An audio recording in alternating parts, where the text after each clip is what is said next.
English कम्प्रिहेंशन से GC के test में 5 MCQs आएंगे। ये भी बहुत इजी है, जिस तरह कल सेंटेंस कंप्लीशन बहुत ही इजी टॉपिक था, इस तरह ये इंग्लिश कम्प्रिहेंशन भी बहुत इजी है। इंग्लिश कम्प्रिहेंशन का क्या मतलब है? इसका मतलब है कि एक पैसेज आप लोगों को दिया होगा, पैसेज या पैराग्राफ ये दिया होगा और नीचे कुछ MCQs होंगे, और MCQs किसके रिलेटेड होंगे? उसी पैसेज के रिलेटेड होंगे। पहले आप गौर से वो पैराग्राफ पढ़ेंगे और उसके बाद वो MCQs उसी पैसेज पैराग्राफ से हो जाएंगे, मतलब उसके आंसर उसी पैराग्राफ में मौजूद होंगे। तो ये बहुत इजी है, बस थोड़ी सी फोकस चाहिए और अगर पैराग्राफ को समझना चाहिए।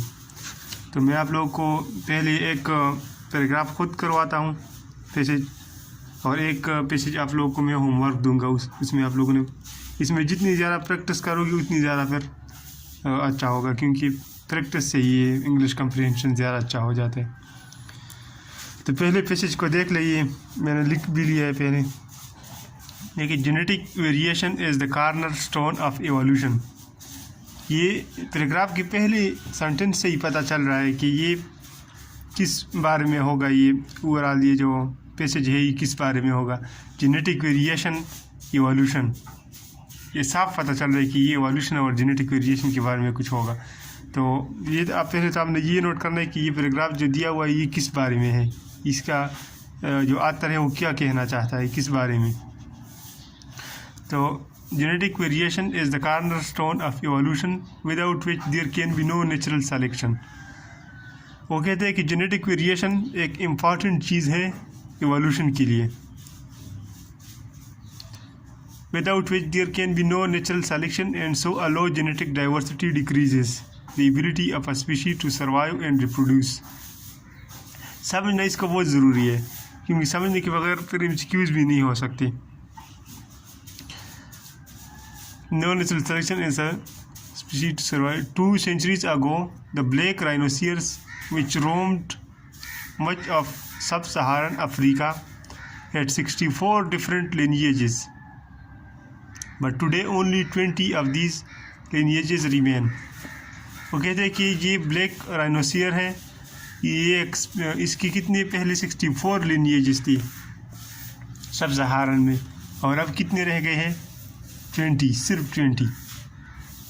तो ये नंबर्स भी याद रखने, क्योंकि अक्सर इन नंबर्स के मुताबिक भी फिर MCQs आ जाता है। फिर आता है the species is now restricted to Kenya, Namibia and Tanzania. 3 मुल्कों में कह रहे कि ये बस रह गए हैं, बाकी ख़त्म हो गए हैं। From second half of 20th century, poaching for horns has dramatically depleted their population. ये मैंने एक मॉडल किताब पर ये पैराग्राफ लिखे, उसके बाद ये MCQs बनाए कि किस तरह MCQs आते हैं और किस तरह पैराग्राफ दिया होता है। पैराग्राफ वो किसी भी टॉपिक के मुताबिक दे सकते हैं। तो MCQs को देख ले। सबसे पहले MCQs है what is important for evolution. Evolution के लिए क्या इम्पॉर्टेंट है? Large population, genetic variation, mixing of the species, survival of the fittest. तो ये देख ले, इस पहले ही सेंटेंस से ये आंसर आ जाता है। देखिए, genetic variation is the corner stone of evolution. तो जेनेटिक वेरिएशन किस एवोल्यूशन के लिए क्या चीज़ इंपॉर्टेंट है? Genetic variation. पहले ही सेंटेंस में आंसर इसका मौजूद है। फिर आता है sub Saharan Africa has lost how many lineages of black rhinoceros, कि कितने राइनोसियर के लिनिएजेस लास्ट हो गए हैं, मतलब कितने लास्ट हो गए ये करना है। तो टोटल कितने थे? 64। पहले कितने थे? 64, और अब कितने रह गए हैं? 20। तो 64 से 20 माइनस करेंगे तो क्या आएगा? 44। ये इस पैसेज से पता चल रहा है।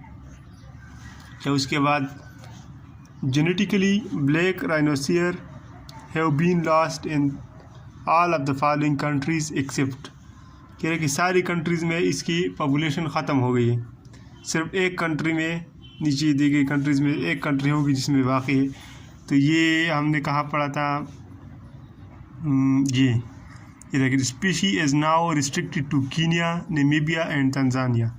तो इधर क्या है? नाइजीरिया ये नहीं है, मलावी ये भी नहीं है, शायद तंजानिया, ये सही ऑप्शन है। समझ आ गई आपको? इसके बाद आगे चलते हैं।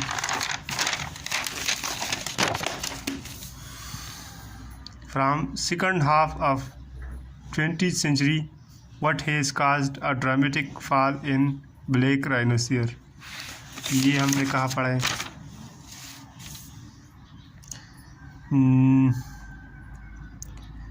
From second half of 20th century, poaching for horns has dramatically depleted their population. तो ये क्या ऑप्शन आ गया? ये हमने ये देखना है, ठीक है? इसमें होगा, इसमें इसी तरह आसान सी मिसक्यूज आते हैं। Colonial tribe, fall in genetic diversity, ये भी गलत है। पोचिंग, ये सही ऑप्शन है।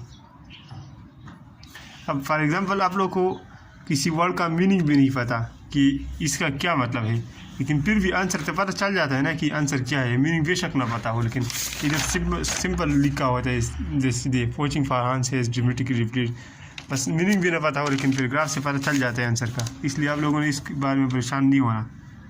हाँ, कभी कभी आ सकते हैं कि उन लोगों ने पैराग्राफ में कुछ वर्ड्स अंडरलाइन किए होते हैं, फिर पूछे कि इस वर्ड का मीनिंग क्या है। वो तो फिर लक पर डिपेंड करता है कि आप लोग को मीनिंग आता है या नहीं आता। और आखिरी चीज़ का क्या है? Genetic diversity is proportional to, genetic diversity किस चीज़ पर डिपेंड करता है? Extinction, breeding, ability of a species to survive and reproduce, species population. तो ये हम ढूंढेंगे अभी जेनेटिक डाइवर्सिटी। जेनेटिक डाइवर्सिटी, ये देखें, genetic diversity decreases the ability of a species to survive and reproduce. तो ये किस चीज़ की प्रोपोर्शनल है? The ability of a species to survive and reproduce. तो इसमें ability of species to survive and reproduce, ये ऑप्शन सही है। ठीक हो गया। ये आप लोगों ने देख लिया कि किस तरह पैसेज होता है और किस तरह MCQ जाते हैं। इस तरह मैंने आप लोगों के लिए एक पैराग्राफ लिखा है, ये आप लोगों ने ख़ुद पढ़ना है और MCQs के आंसर भी फिर मुझे बताना है कि सही समझ आते या नहीं आते। ये देख लीजिए, मैं आप लोगों को शो कर देता हूँ। ये दूसरा पैसेज है, ठीक है? ये आप लोगों ने देखना है। ठीक हो गया। और ये जो नीचे है, ये 2 MCQs, एक MCQ इधर है और बाकी जो MCQs है इसके वो यहाँ पर है।